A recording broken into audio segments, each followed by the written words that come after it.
Pak Jokowi masuk dalam daftar 70% lebih pejabat yang mengalami peningkatan jumlah kekayaan di tengah pandemi. Saya Samsudin Alimsyah, mari kita bicarakan demokrasi.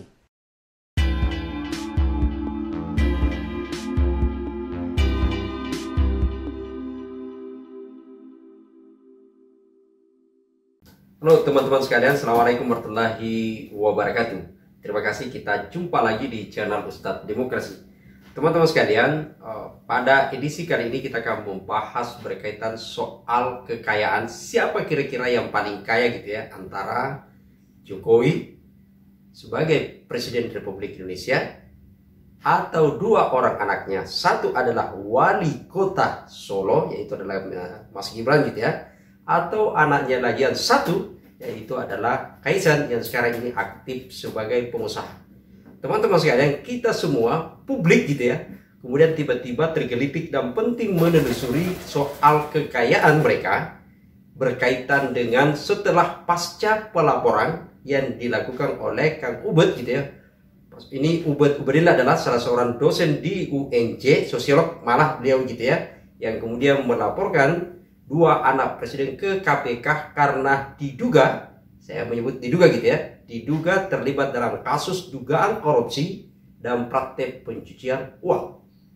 Teman-teman sekalian, saya tadi men-stressing istilah diduga karena ini penting. Dalam hukum sebenarnya dikenal istilah asas praduga tak bersalah. Ini sekaligus juga untuk mengklarifikasi gitu ya. Saya terus terang agak miris sebenarnya kalau kemudian belum apa-apa selalu orang yang ada yang kemudian terusik merasa nama baiknya dicemarkan. Padahal ini adalah bukan vonis. Orang kemudian melaporkan soal dugaan kasus korupsi itu biasa saja sebenarnya gitu ya. Apalagi dalam era pemerintahan yang demokrasi seperti sekarang ini. Bahkan sekedar untuk mengingatkan saja kepada kita semua, sesungguhnya Presiden sendiri Joko Widodo itu kemudian sudah pernah, dan itu berlaku sampai sekarang gitu ya, menandatangani yang namanya Peraturan Presiden Nomor 43 Tahun 2008 tentang pelaporan kasus korupsi. Dan dalam PP itu bahkan disebutkan bahwa barang siapa gitu ya yang kemudian melaporkan kasus korupsi, maka kemudian negara akan memberikan hadiah 200 juta. Saya adalah orang sebenarnya yang tidak terlalu ngeh dengan bahasa hadiah dari pelaporan kasus korupsi ini. Jauh sebelum PP ini sebenarnya sudah banyak aturan-aturan yang memberikan proteksi kepada warga untuk ikut berpartisipasi dalam hal pembangunan. Termasuk dalamnya adalah partisipasi melakukan pelaporan dugaan kasus korupsi. Di Undang-Undang Tipikor pun secara sebenarnya sangat jelas ditegaskan bahwa ada hak publik untuk mengawasi pemerintah termasuk melaporkan dugaan kasus korupsi. Kita tidak kemudian mengharapkan pelapor itu untuk mendapatkan fee. Bahkan KPK pernah menyebut akan memberikan 10%. Bukan ke situ. Karena orang melaporkan dugaan korupsi sesungguhnya adalah bukan karena ini adalah profesi pencarian untuk mendapatkan income atau menambah penghasilan mereka. Tapi ini adalah wujud partisipasi publik bagaimana kemudian negara kita lebih baik. Sebagai hak warga negara yang ingin mendapatkan kesejahteraan, karena di mana-mana yang namanya korupsi sesungguhnya adalah itu memiskinkan masyarakat. Dalam berbagai studi, bahkan penelitian Bank Dunia sebenarnya adalah relate-nya di mana banyak kasus korupsi maka tingkat kemiskinan semakin tinggi. Itulah kemudian sebabnya penting kita semua, siapapun dia, masyarakat berpartisipasi untuk mengawasi jalannya pemerintahan termasuk memastikan tidak korupsi. Tapi dalam konteks bahwa asas praduga tak bersalah. Disitulah sebenarnya jawabannya adalah bagaimana profesionalisme penegakan hukum.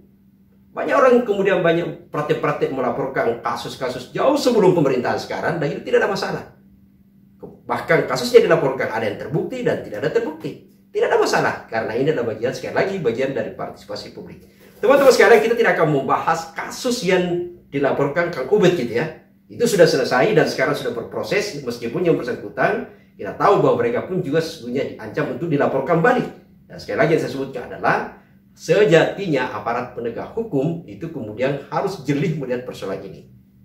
Ya ini sekedar berbagi saja. Saya biasa melaporkan kasus korupsi dan saya juga pernah dilaporkan. Tapi kemudian bersyukur karena aparat penegak hukum pada saat itu justru lebih jeli dan menyatakan bahwa harusnya lebih awal sesuai dengan ketentuan perundang adalah yang diproses dulu adalah dugaan pelaporan kasus korupsinya daripada atau mengabaikan nanti setelah belakang baru kita lihat apakah betul ada fitnah pencemaran nama atau tidak. Bukan justru yang lebih dipus adalah pencemaran nama baik. Siapa menggaransi kalau ternyata terbukti ada korupsi? Ini kan harus dilihat pada posisinya. Tapi yang jelas bahwa sebenarnya adalah sekali lagi kita harus memberikan pencerdasan kepada publik bahwa ini adalah asas praduga tak bersalah. Orang dilaporkan kepada KPK belum tentu terbukti korupsi. Karena terbukti korupsi dan tidak korupsi itu adalah berada pada wilayah penegak hukum. Wilayah adalah di pengadilan. Ataupun kemudian juga bahkan undang-undang sekarang sebenarnya memberikan kewenangan KPK untuk menyatakan SP3 terbukti tidak. Sekali lagi mohon maaf, kita tidak akan membahas pada kasusnya. Kita akan membahas sekarang pada sebenarnya adalah parade soal kekayaan dari Jokowi, Gibran gitu ya, Mas Gibran dengan Kaisang gitu. Kita akan lihat posisinya. Teman-teman sekalian, ini agak seksi untuk kita bahas, meskipun sekali lagi saya ingin menyatakan bahwa seseorang yang kaya bukan berarti dia koruptor. Dan seseorang yang miskin bukan berarti juga berintegritas. Tidak di situ konteksnya. Karena soal kaya dan tidak kaya adalah berada pada posisi yang harusnya distressing bahwa uang itu adalah masuk diterima menjadi income kita karena sumbernya dan caranya adalah halal. Itu menjadi penting. Baik, kita akan lihat siapa sebenarnya yang paling kaya di antara mereka. Kita lihat pertama adalah pada posisi Mas Gibran sebenarnya gitu ya. Kita lihat dulu posisi. Karena beliau ini adalah wali kota Solo yang orang kemudian pada saat itu banyak menyorot sebenarnya karena banyak yang melihat pada posisi ini adalah sejarah pertama ada orang tuanya presiden tapi kemudian anaknya maju menjadi wali kota. Soeharto saja dulu tidak pernah gitu ya. Tapi sekali lagi Soeharto pada saat itu tidak ada pilkada langsung gitu loh. Ini kita lihat, yang ini adalah pilihan rakyat gitu ya. Mas Gibran kalau kita lihat di data yang dimasukkan adalah di LHKPN yang diajukan pada saat mendaftar maju calon wali kota. Berdasarkan prasyarat harus menyampaikan laporan harta kekayaan pada saat itu gitu ya, tahun 2020. Saat itu Mas Gibran masih berumur 34 tahun, ternyata sudah memiliki kekayaan yang cukup fantastis. Kalau kita lihat misalnya di tabel ini gitu ya, kalau kita lihat satu persatu gitu ya, total dari kekayaannya selain belum lagi fisik dan macam-macam gitu ya. Kalau kita lihat di tabel ini ternyata kekayaan Mas Gibran sudah mencapai pada angka 21 miliar lebih. Sekali lagi berada pada angka 21 miliar lebih. Kalau kita lihat pada saat itu sebenarnya adalah berbagai sejumlah perusahaan memang yang kemudian dikelola oleh beliau bersama dengan adanya Kaisang dan bahkan Kaisang selalu posisikan sebagai komisaris dan macam-macam gitu ya. Kita lihat bahwa background mereka bersangkutan ini adalah sejak awal memang banyak bergelut pada posisi usaha mandiri gitu ya. Kita lihat di situ. Untuk kemudian akhirnya maju menjadi calon wali kota di pilkada tahun 2020 di tengah pandemi Covid. Yang pada saat itu orang berdebat sejatinya tidak ada atau ditunda pilkada. Tapi itu sudah selesai perdebatannya. Dan terpilih Mas Kaisang Mas Gibran gitu ya. Yang kedua coba kita lihat adik beliau gitu ya. Kaisang sebenarnya kita lihat pada posisinya siapa yang paling kaya. Kalau dicoba ditelusuri untuk penelitian kita coba utak-atik di digital gitu ya. Angka pasti berapa kekayaan Mas Kaisang itu kita tidak menemukan. Kalau merujuk dari jejak sebenarnya jauh sebelum tahun 2019, 2020, sepertinya pada saat itu masih agak lebih survive adalah itu kakaknya Gibran. Yang angka 21. Tapi kemudian tiba-tiba orang terperangah karena di tahun 2020 ada transaksi yang dilakukan oleh Kaisang yang baru berumur 20 tahun itu adalah membeli saham di PT Pancamitra gitu ya. Saham meskipun cuma 8% tapi nilainya mencapai pada angka 92 miliar. Ini angka yang sungguh sangat fantastis seorang anak muda yang kemudian sukses memiliki usaha dan bisa membeli saham sampai 92 miliar. Bukan hanya di sana sebenarnya, kalau kita coba track apa sih sebenarnya usaha-usaha beliau seperti kita lihat di tabel ini gitu ya. Usaha-usaha yang dilakukan oleh Mas Kaisang ternyata memang sangat luar biasa karena bahkan sampai ada lebih 10 jenis usaha yang coba dibangun mereka. Dan itu berangkat dari sejak tahun jauh sebelum misalnya, jadi sejak tahun 2016 mereka sudah membangun usaha sampai kemudian sekarang ini dan banyak bergerak mulai dari catering dan macam-macam. Bahkan sekarang ini beliau justru selain dari usaha itu juga sudah memiliki klub sepak bola di Solo gitu ya, dan cukup ini karena juara di sana gitu ya. Ini yang kita lihat di Liga 2 gitu ya. Masuk promosi di Liga 1. Nah, teman-teman sekalian, ini kalau kita lihat posisinya bahwa ternyata memang angka kekayaan mereka tidak terdeteksi ini, tapi dengan pembelian saham tadi itu memperlihatkan bahwa sosok anak muda ini sebenarnya adalah cukup kaya dan terlepas dari sebagai anak presiden dan macam-macam. Kalau kita track dari dari berbagai usaha, maka bisa menjadi inspirasi bagi kaum muda untuk kemudian bisa sebenarnya adalah jauh lebih mandiri. Sekali lagi adalah bahwa sepanjang itu adalah halal. Meskipun tentu kita juga selalu akan melihat pada posisinya bahwa apakah ada kontribusi atau tidak ada kontribusi pada faktor sebagai orang tua pada saat itu wali kota Solo lalu kemudian menjadi presiden. Walau tapi yang pasti adalah mereka memiliki usaha dan sekarang membeli saham bahkan sampai yang saya sebutkan tadi 92 miliar.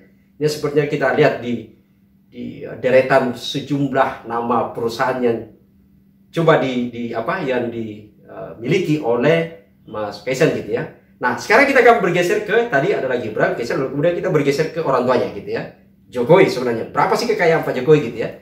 Teman-teman sekalian, sekedar mengingatkan kembali bahwa Pak Jokowi adalah jauh sebelum menjadi kepala negara, jauh sebelum menjadi presiden di periode kedua ini, Pak Jokowi adalah seorang pengusaha di Solo yang kita tahu semua dan bahkan menjadi kemudian wali kota 2 periode di kota Solo. Menjadi wali kota 2 periode sesuatu yang sangat luar biasa pada saat itu ya. Lalu kemudian sukses di kota Solo, lalu kemudian naik menjadi gubernur DKI Jakarta. Yaitu adalah gubernur daerah khusus ibu kota negara. Meskipun tidak selesai 1 periode. Dan yang bersangkutan bukan tidak selesai 1 periode, bukan diberhentikan secara tidak hormat, tapi karena yang bersangkutan kemudian maju pilpres dan terpilih menjadi presiden pada saat itu. Jadi hanya 2 tahun lebih menjadi gubernur lalu kemudian naik menjadi presiden. Dan Jokowi sekarang ini sudah menjabat 2 periode presiden. Berapa kekayaan presiden sebenarnya kita sekarang ini?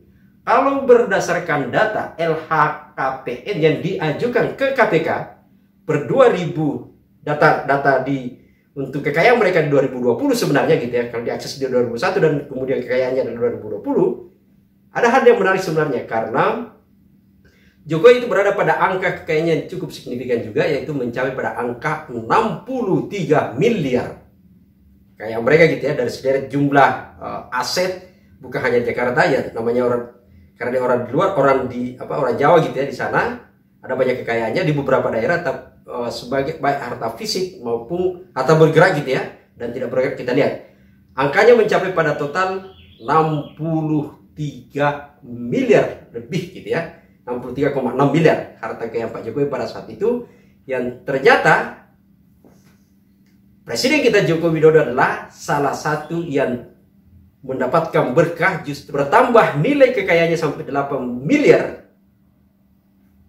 di masa pandemi. Yang jauh sebelumnya adalah kekayaan pada periode tahun 2019, kekayaan Pak Jokowi hanya 54 miliar. Tapi kemudian di 2020 naik menjadi 63,6 miliar gitu ya, bertambah sampai 8,8 miliar. Pak Jokowi masuk dalam daftar 70% lebih pejabat yang mengalami peningkatan jumlah kekayaan di tengah pandemi. Saya ulangi, Pak Jokowi masuk dalam daftar salah seorang pejabat negara, maka dia presiden kita gitu ya, yang masuk daftar dalam urutan yang mendapatkan penambahan atau peningkatan jumlah kekayaan meskipun di tengah pandemi. Yang orang semua tahu bahwa di tengah pandemi adalah justru ekonomi menjadi set. Walau sekali lagi bahwa orang kaya dan tidak kaya bukan berarti bahwa secara otomatis sebagai pertama kaya itu adalah korupsi. Tapi yang harus kita lihat adalah posisinya, dari mana dan sumber kekayaan itu diperoleh. Disitulah fungsinya sebenarnya aparat penegak hukum. Apa yang dilakukan kaum Ubed adalah melaporkan kepada KPK. Dan KPK memiliki kewenangan untuk segera melakukan penyelidikan terhadap dugaan kasus tersebut secara prosedural. Ini adalah taruhan bagi KPK. Tidak kemudian lebih awal terjebak bahwa ini adalah mainan politik dan bukan politik. Ingat, hukum harus berdiri pada posisinya untuk wilayah memberikan kepastian kepada seseorang. Disitulah sebenarnya adalah unsur hukum untuk menyatakan pentingnya ada kepastian. Karena tanpa kepastian maka orang berada pada ranah yang sebenarnya adalah bisa dimainkan.